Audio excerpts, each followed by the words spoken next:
Donc j'espère que vous allez bien. L'émission Hebdo Explore va explorer cette semaine pas mal de choses. Petite sélection coup-ci coup-ça, donc je pense que ça va vous plaire. On va parler pas mal d'actu. J'ai prévu du dinosaure ce soir, du vrai faux dinosaure. Qu'est-ce que j'ai vu d'autre encore? Je regarde le conducteur. Du jeu vidéo politique, donc qui déchaîne la passion et la colère de certains pays. Également du rétro gaming aussi, il y a du lourd là qui arrive et qui parle d'histoire. Également du jeu patrimoine, qui utilise un patrimoine méconnu et qui en même temps déchaîne la critique parce que ce lieu-là se trouve dans un pays très éloigné des valeurs de l'entreprise qui porte ce jeu vidéo. Alors je vous dis pas lequel, vous verrez ce soir, c'est une petite surprise. Alors, je vous ai trouvé un petit article dans le journal Le Monde, voilà, pour soutenir une presse de qualité, abonnez-vous. Donc, je suis abonné, donc qui a été publié dans la rubrique Les Décodeurs, sous l'action de William Oduro. Alors, William Oduro, c'est un journaliste du Monde qui écrit pas mal sur le jeu vidéo. Il a fait d'ailleurs une très bonne biographie une très belle anthologie, dira-t-on, donc sur la série Zelda, et notamment sur Miyamoto, donc le créateur de Zelda. J'avais bien aimé ce bouquin qui était sorti chez Pixel Love, si je ne me trompe pas. Je ne sais pas si ça vous dit quelque chose. En tout cas, voilà, c'était assez sympa. Donc là, il a fait un article avec Zoé Multo. C'est paru début juillet, donc 2025, le 4 juillet. Et donc le titre de l'article est « Pourquoi les dinosaures de Jurassic Park sont de moins en moins réaliste ». Donc, c'était une question que vous vous êtes posée. Moi, je suis de la génération qui a vu le premier Jurassic Park en 93-94 au cinéma. J'étais accompagné de ma maman. Et donc, il y avait un tel battage médiatique autour de cette série. Il faut se remettre dans le contexte de l'époque. On est sur un Spielberg qui sort. Spielberg, c'est le roi du blockbuster, et le premier blockbuster 76, Les Dents de la Mer. Donc tout de suite compris qu'un film, c'est aussi des produits dérivés. Et Jurassic Park, on était envahi de produits dérivés. C'est-à-dire que les dinosaures, on les trouvait dans des gommes, dans des fast-food, on les trouvait à la télévision, les publicités, dans des vêtements, dans des chaussettes, enfin bref, ils étaient de partout. Et donc là, dans l'article, grosso modo, il revient un peu sur le dernier qui est sorti début juillet, Jurassic World Renaissance, qui est moyen comme film, dira-t-on, mais bon, c'était un bon film. C'est un film de début de vacances. Donc, septième opus de la franchise, depuis le premier épisode de 93-94. Et donc voilà, donc commence l'article tout simplement en présentant que il va y avoir un nouveau prédateur au sein du film pour attirer le chaland, un géant prédateur monstrueux. Alors attention le nom, le Distortus Rex. Et c'est vrai que c'est une abomination génétique qui est un croisement entre un alien, un prédateur, enfin bref. Donc on a un mélange, un mix entre les deux, et ils ont voulu vraiment par ce biais-là attirer le chaland en salle. Et donc on est vraiment face à un contre-pied, comme le dit l'article, par rapport à ce que voulait Spielberg, c'est-à-dire se rapprocher au plus près des dinosaures, même si à l'époque on va voir qu'il y avait déjà des incohérences dans le film largement documentées, qui sont largement documentées désormais. Et donc depuis les années 2000, en fait, Jurassic Park part dans une fuite en avant, c'est-à-dire essayer de trouver toujours un dinosaure qui va ramener le chaland en salle, et pourquoi pas partir dans un délire complètement science-fictionnel, c'est-à-dire sur des éléments d'animaux qui n'existaient pas. Alors, en 83, Michael Crichton, donc, qui a sorti le livre Jurassic Park. Alors, si vous lisez ce livre, donc, qui va influencer... Alors, c'est le dernier qui est sorti, tout à fait, Renaissance, celui qui est sorti le 4 juillet. Et donc... Michael Crichton, voilà, je reprends, qui était tout simplement le créateur en fait de Jurassic Park, le romancier qui a imaginé ce concept-là, va tout simplement dans son ouvrage parler en fait des deux films qui sont sortis, donc le premier de Spielberg et le suivant. Alors je ne sais pas si le suivant, Jurassic Park 2, là où il ramène finalement des dinosaures en ville, si c'est toujours Spielberg qui l'a fait, il y a peut-être des chances. Et donc ces deux premiers films en fait sont tout simplement ceux du livre. Donc si vous lisez le livre, vous lisez les deux films tout simplement. Et puis vous avez même des éléments du troisième film qui sont dans le livre, notamment les pédoractyles, si je m'en souviens bien. La fin de cette scène, on les voit dans une sorte de serre. Je crois que c'était déjà dans le livre de Crichton. Donc, Crichton, quand il fait son bouquin, bien sûr, il ne va pas raconter n'importe quoi. Il va s'inspirer en fait de recherche de paléontologue. C'est quelqu'un comme auteur américain qui aime bien qui aime bien tout simplement tâter un peu du réel dans ses œuvres littéraires. Donc il fait appel à Monsieur Horner, Jacques Horner, donc, qui est consultant.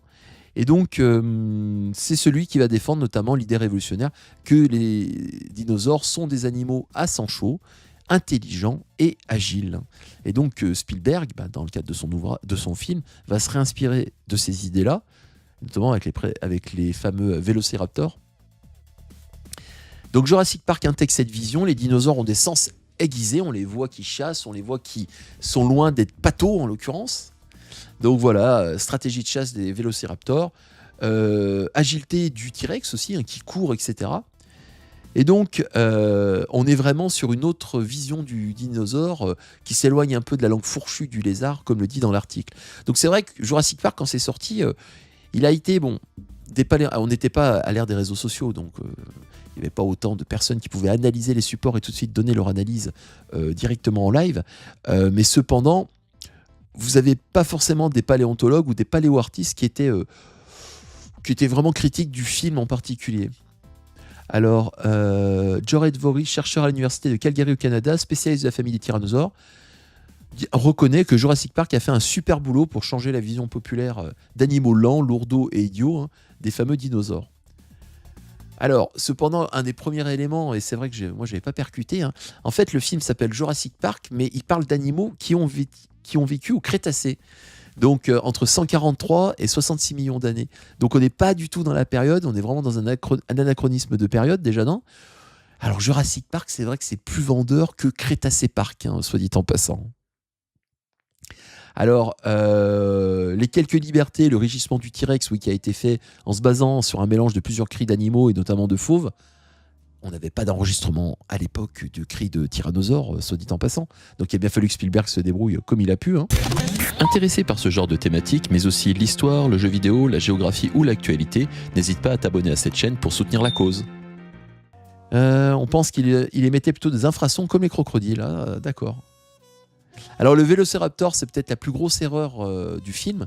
C'est-à-dire que dans le film, il ressemble vraiment avec tout simplement un grand lézard en fait. Et en fait, le vélociraptor était beaucoup plus petit, et donc avec des plumes d'oiseaux en particulier. Alors, a priori, ça serait peut-être parce que Michael Crichton se serait inspiré d'un livre illustré de 88 et c'est vrai qu'il donne quand même à l'aspect d'un animal beaucoup plus féroce en particulier et beaucoup plus vendeur auprès des majors pour financer le film sans doute. Alors, depuis Jurassic Park, on a développé de nouvelles connaissances sur les dinosaures, comme nous le dit l'article. On en sait beaucoup plus sur leur mode de vie, leur reproduction, la constitution de leur cerveau également, leur physiologie, enfin bref, et leur lien avec les autres espèces. Alors attention, le lien entre les autres espèces, je ne connaissais pas ce terme, c'est la phylogénie, relation de parenté avec d'autres espèces.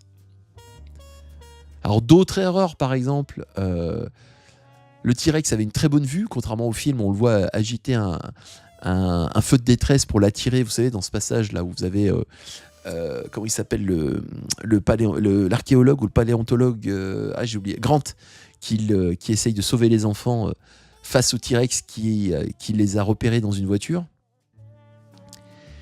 Donc on a un T-Rex qui était un des rares dinosaures carnivores qui avait une perception des distances et du mouvement.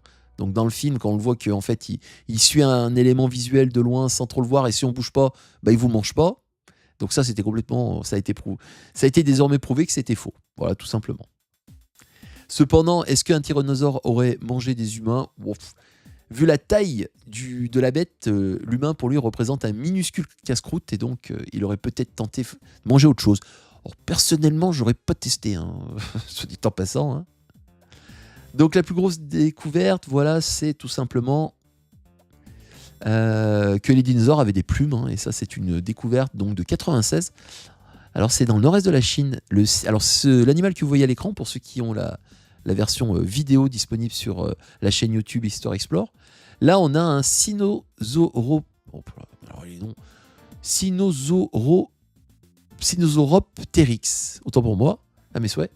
Donc découvert dans le nord-est de la Chine, donc on voit une sorte de dinosaure avec des plumes, une sorte de vélociraptor sans ses grandes griffes, et donc un duvet qui s'apparente à des plumes pour tenir tout simplement la température corporelle constante. Et pour aussi avoir un lien aussi lors des parades sexuelles, etc. Donc on a vraiment un lien avec les oiseaux, et c'est vrai que les poules en particulier sont les animaux actuels qui sont les plus proches des dinosaures. Donc sous leur aspect inoffensif et puis un peu cuculapraline, méfiez-vous, hein. Vous avez peut-être des dinosaures chez vous, hein. Donc là on est sur un article qui nous parle justement de cette évolution de l'approche du dinosaure qui était au sein de la série Jurassic Park, qui est inaugurée en 93 avec le film de Spielberg, et qui en fait progressivement est allé sur une surenchère au niveau des animaux qui sont intégrés dans les vélociraptors. Donc en 2001, dans Jurassic Park 3, on a un pyroraptor couvert de plumes et qui orne la tête de ces raptors d'une petite crête. Le troisième opus introduit un nouvel antagoniste, donc le spinosaure, donc on le voit là à l'écran, une sorte de dinosaure avec un bec allongé qui ressemble un peu à un mélange avec un requin caïman. Donc je ne sais pas si vous voyez un peu le style de bestiaux, hein. Et donc un prédateur rival soi-disant du T-Rex. Et ce qui est intéressant, c'est que Jack Turner, ce fameux consultant qui a aidé Spielberg et Crichton dans son ouvrage, est un paléontologue, et en fait il indique que cet animal dans le film, il est terrestre, mais alors en fait c'était un géant amphibie qui se nourrissait que de poissons. Donc dans le film, voilà, on a une nouvelle distorsion par rapport à ce qu'était l'animal, et finalement ce qu'il était réellement. Ce qu'il est dans le film et ce qu'il était réellement. Donc Jurassic World, on a une rupture avec la science, donc là on part dans une surenchère d'animaux, hein. Donc par exemple le mosasaure, ce sorte de gros, sorte de gros crocodile, dira-t-on, qui fait peut-être 30 ou 40 mètres, et qui dans le film à un moment sort de l'eau pour attraper justement des proies qui sont fixées à un fil, comme dans une sorte de... Comment on appelle ce parc aquatique dans le sud de la France, j'ai oublié le terme, Marineland. Et en fait, le souci de cet animal, c'est que, en raison de sa taille, il n'aurait pas trouvé assez de nourriture pour se nourrir, et son espèce aurait connu une forme extinction également. Donc, c'est-à-dire dans le film, on vous montre manger des grosses proies, etc. Mais finalement, on a peut-être remis en cause, la science a peut-être remis en cause cette vision-là de ce type d'animaux. Et puis bien sûr après des mélanges génétiques, et là on a les fameux what the fuck qui arrivent, et avec le fameux Indominus Rex, hein, un dinosaure mutant, donc dans le film, souvenez-vous, hein, donc dans Jurassic World, hein, qui aurait la taille d'un T-Rex. Alors là on le voit en image avec une cuirasse, avec une cuirasse avec une sorte de pic. Alors il ressemble un peu à un ankylosaure. Ankylosaure qui était un dinosaure, pour ceux qui le voient, qui est beaucoup plus ratère, mais avec une énorme queue à l'arrière et avec une structure osseuse au bout de la queue qui lui servait de masse tout simplement pour attaquer ses adversaires. Alors comment je sais ça ? Attention, instant émotion. Hop là. Pourquoi je connais ce qu'est un ankylosaure ? Parce que quand j'étais gamin, moi j'étais fan de Dino Rider. Alors pour ceux qui regardent cette chaîne, qui sont peut-être des fans de rétro gaming ou de vieux souvenirs de daron, Dino Rider, est-ce que ça vous dit quelque chose ? Moi franchement, c'était un de mes kiffs ultimes, parce que ça parlait de dinosaures. Et surtout, alors attendez, il faut que je vous le montre parce que ça va vous faire rigoler. Si vous ne connaissez pas ce qu'est Dino Rider, ça a été un succès en termes de jouets. Ça, c'est l'illustration de ce que c'était.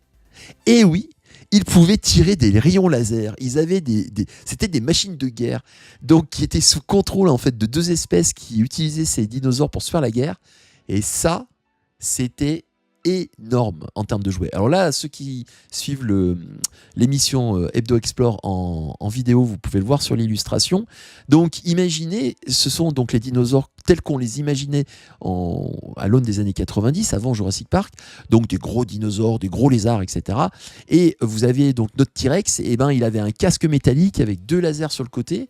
Il avait toute une structure une sorte de structure métallique autour de son corps, qui était une forme d'harnais, qui était donc contrôlé par une race extraterrestre justement qui avait des têtes de termites grosso modo, et qui se servait de ces animaux-là en fait pour se faire la guerre à une autre espèce humaine qui eux aussi avaient des dinosaures qu'ils contrôlaient qu'ils avaient aussi armés. Alors la différence, c'est que la race humanoïde, eux, ne forçaient pas les dinosaures à travailler pour eux.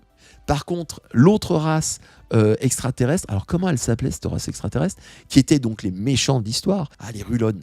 une race reptilienne, certains avaient une tête de termite, hein, qui convoite les ressources uniques de leur planète. Donc grosso modo, si je vous zoome là sur le... Alors, voilà. Donc voilà comment étaient les dinosaures dans la série. Alors qu'est-ce que vous en pensez? Donc voilà, là on a un Triceratops avec ses canons sur le dos. Là on a notre T-Rex avec donc ses canons autour de lui et puis le chef des Rulones qui est derrière. Ah ben tout à fait, on dirait les graphismes de Masque, mais est-ce que ce n'est pas le même producteur? Donc Tyco qui va lancer cette gamme de jouets derrière Mattel, Hasbro ou Kenner. Alors Kenner c'est les Star Wars, hein. Mattel c'est les maîtres de l'univers et Hasbro les Tortues Ninja, je crois Hasbro. N'avait pas prévu une grosse offensive commerciale, hein. Donc pour soutenir cette sortie, un très court dessin animé sera produit par Marvel. Donc 14 épisodes et 13 seront diffusés en France. Mais c'est marrant, moi j'avais l'impression qu'il y en avait beaucoup plus d'épisodes.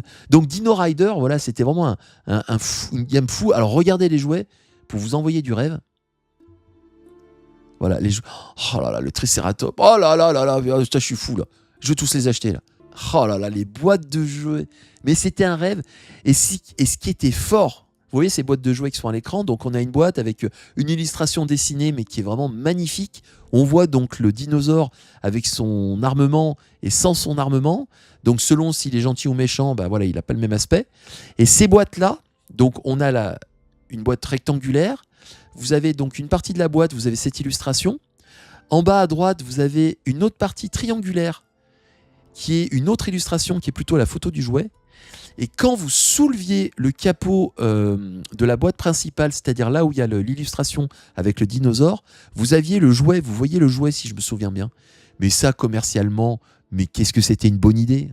L'ankylosaure, énorme. Oh là là, et ben voilà.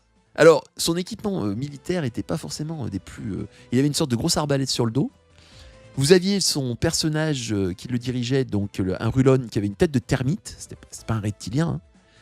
Et voilà, et il avait cette protubérance osseuse à la fin. Et ben vous voyez comme c'est marrant, comme les jouets vous marquent et vous permettent de vous mettre dans un imaginaire, mais un peu comme le jeu vidéo d'ailleurs, et vous permettent d'apprendre des trucs quand même. Alors même si, bien sûr, il y a un côté fictionnel et des formations, etc. Mais cependant, quand même, quoi. Allez, revenons à notre Jurassic Park, il faut qu'on avance quand même. Donc, les dinosaures sont de moins en moins réalistes, hein, on est complètement sur une vision complètement fantasmée. Donc là, T-Rex, l'Indominus Rex, donc dinosaure mutant avec une carapace, avec une capacité de camouflage optique comme un caméléon, et puis cuirassé comme un tatou ou un ankylosaure, je dirais. Donc voilà, ça c'était vraiment le Jurassic World où on part dans tous les sens. C'est à partir de Jurassic World que la saga a régressé et est devenue en fait... on part dans l'exubérance en fait. Il faut toujours en faire plus. Et en fait, je pense que ça explique pourquoi ils ont perdu leur âme et pourquoi la série, elle peine à se vendre désormais et à faire les succès qu'elle connaissait lors des précédentes séries. Donc on a un croisement génétique loufoque entre un raptor, un pteranodon. Bon, là, les paléontologues, ils ont dit stop. Alors, l'animal, voilà, je vais vous le montrer. Regardez bien à quoi il ressemble, ce fameux mutadon. On est très loin du T-Rex, hein. Le voilà. Alors, pour ceux qui ont la version vidéo, vous avez vraiment un mix entre un alien quoi, et un dinosaure, quoi. Alien, donc, de Ridley Scott, hein, le fameux xénomorphe. Hein. Et dans le film, il est mal amené.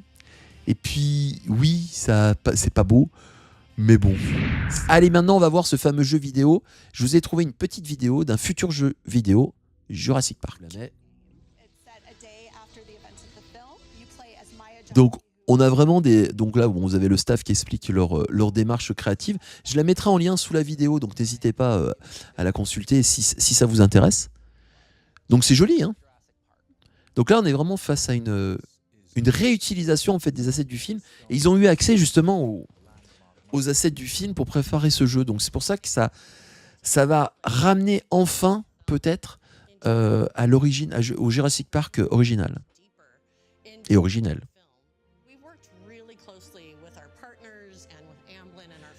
Donc là vous avez toutes les scénettes qui sont présentées avec à la fois images de synthèse, inclusion dans le jeu in-game, hein. Donc, voilà. Bon, la vidéo promotionnelle, forcément, est destinée à en mettre plein la vue, hein. Mais on a vraiment une recréation, pardon, de toutes les scènes du film.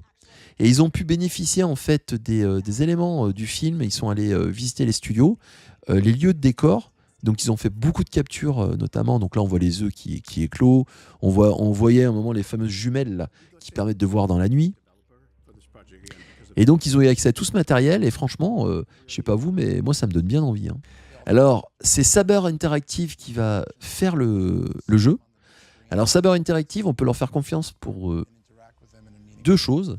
C'est tout d'abord l'éditeur de Warhammer 40 000, je crois, donc jeu d'action qui dépote.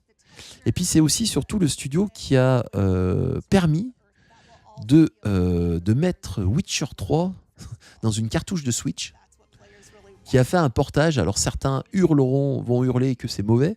Moi j'ai adoré le portage et je trouve que super impressionné du portage qu'ils ont fait de Witcher 3 sur Switch. Et donc Saber Interactive se lance dans cette action, dans ce nouveau jeu. Donc sur Isla Nebula, forcément. Là, on va revoir Mister comment il s'appelait, Chromosome, ou Mister ADN, Mister Chromosome, Mister ADN. Alors vous avez vu, pour ceux qui ont la version vidéo, les éléments visuels sont magnifiques. Hein. Vraiment, les concept art. Et donc, ce qui est vendu aussi dans la vidéo, c'est que le jeu va explorer des endroits qui n'ont pas été forcément montrés dans le film, mais qui pourtant font partie des storyboards et des éléments qui ont permis de créer le film. Et donc, on va pouvoir s'y balader. Et on voit donc la fameuse paléontologue, donc sud-américaine, qui... alors, Dr Maya Yoshi... est-ce qu'elle est sud-américaine dans le trailer ?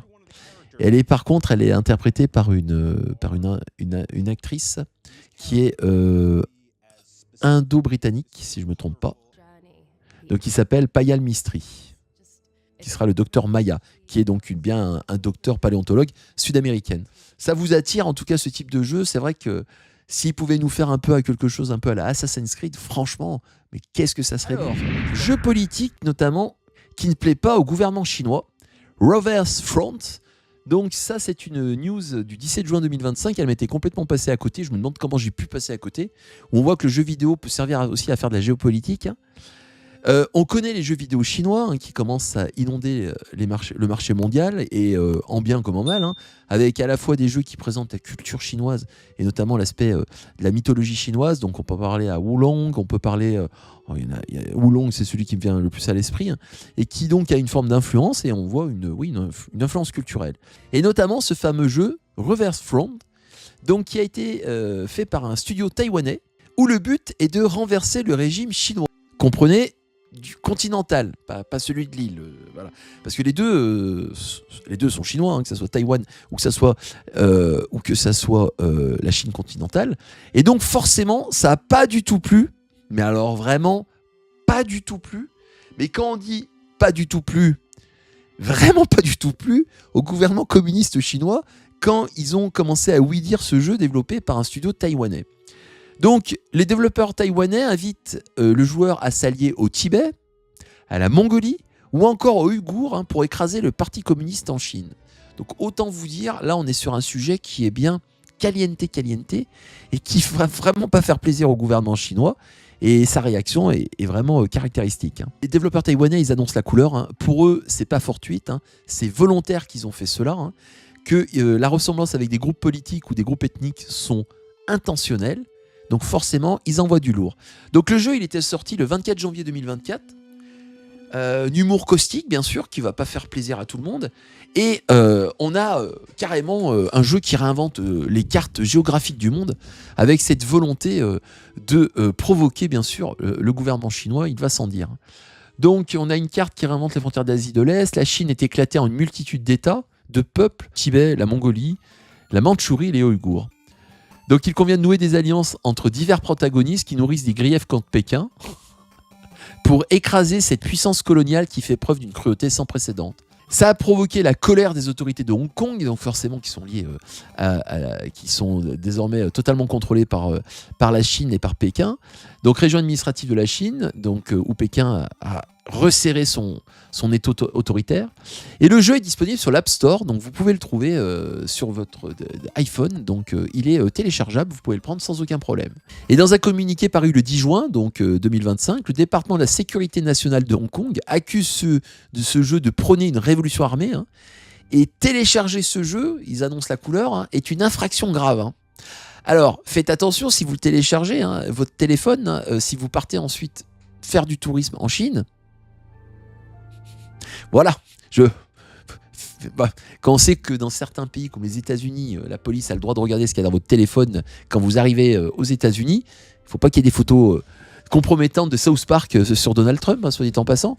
Donc le jeu va bientôt peut-être rejoindre la plateforme Steam, donc la grande plateforme des jeux PC, jeux vidéo PC, hein. Et Valve est en train de le tester. Donc autant vous dire, ça va vraiment pas faire plaisir au gouvernement chinois. Et donc là, on est face à un jeu qui a un aspect politique. Donc je ne sais pas si vous en avez entendu parler. Si vous avez joué à ce jeu et si vous l'avez téléchargé, écoutez, n'hésitez pas à laisser un com et à expliquer votre ressenti sur le jeu. Je serais vraiment curieux de le lire parce que moi, j'ai pas le temps, donc non. Je l'ai vu sur l'App Store, mais franchement, il est en anglais, hein, donc chinois bien sûr, mais il est aussi en anglais. Donc si ça vous intéresse, nouveau jeu, Terminator 2D. Donc déjà un carton en termes de vues, plus d'1 million de vues le trailer. Donc on est dans un jeu 2D, mais qui est d'une beauté. Alors si vous aimez le pixel art, hein, oh là là, Sarah Connors.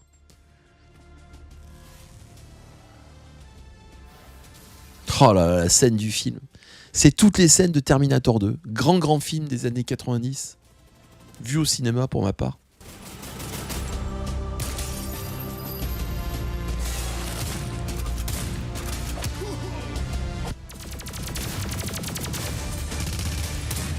Et donc on est dans un jeu d'action 2D un peu à la Contra. Probotector, mais complètement. De ce qu'on a vu là en particulier, un avion qui fonce vers l'écran et qui largue ses bombes. Donc on va jouer Sarah Connors, on va jouer le T-800. Alors là, ils ont annoncé le 5 septembre, mais en fait, il a été repoussé en octobre. Moi, je sais que je l'ai directement mis dans mes favoris. Hein. Qui sera sans doute un jeu qui sera, je pense, bien captivant. Donc on est vraiment dans du run and gun. Hein. Assez péchu. Hein. Et puis surtout, un 2D, mais une 2D, mais magnifique. Hein. On est vraiment dans des amours du pixel, là. Hein. Donc c'est vrai qu'on a pas mal de jeux qui sont pas forcément des monstres technologiques en termes de puissance, mais qui tout de suite parlent aux gamers. Hein. Le sujet un peu sensible.